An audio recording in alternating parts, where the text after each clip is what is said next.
बिल्ली और चूहे की कहानी। बहुत समय पहले की बात है। एक गांव में एक बिल्ली और चूहा रहते थे। बिल्ली बहुत चालाक और तेज थी और चूहा छोटा लेकिन बहुत होशियार था। एक दिन की बात, चूहे को एक मिट्टी का घड़ा मिला जिसमें खूब सारा अनाज रखा था। चूहा बहुत खुश हुआ और सोचने लगा, अब तो कई दिनों तक खाने की चिंता नहीं रहेगी। लेकिन उसे डर था कि बिल्ली उसकी खुशी को छीन सकती है।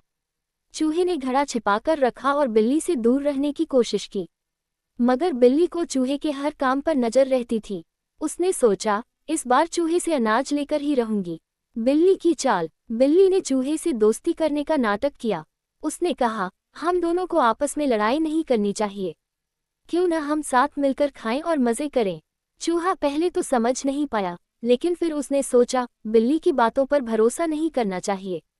चूहे की होशियारी। चूहा बोला, ठीक है, मैं तुम्हें अपने अनाज का हिस्सा दूंगा, लेकिन पहले तुम एक काम करो। बिल्ली ने पूछा, क्या काम? चूहे ने कहा, तुम पहले गांव के कुएं से पानी लाकर दिखाओ, तब तक मैं अनाज तैयार करता हूँ। बिल्ली जल्दी से कुएं पर गई और बाल्टी खींचने लगी। तभी चूहे ने बिल्ली की पूंछ पर एक छोटा पत्थर बांध दिया। जैसे ही बिल्ली ने बाल्टी उठाई, पत्थर के वजन से वह कुएं में गिर गई।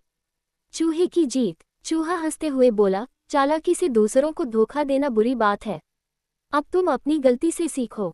बिल्ली ने अपनी गलती मानी और चुपचाप वहां से चली गई। उस दिन के बाद चूहा और भी सतर्क रहने लगा। वह जान गया था कि चालाकी के आगे होशियारी ही जीतती है। शिक्षा। दूसरों को धोखा देने की कोशिश मत करो, क्योंकि चालाकी के आगे होशियारी हमेशा जीतती है।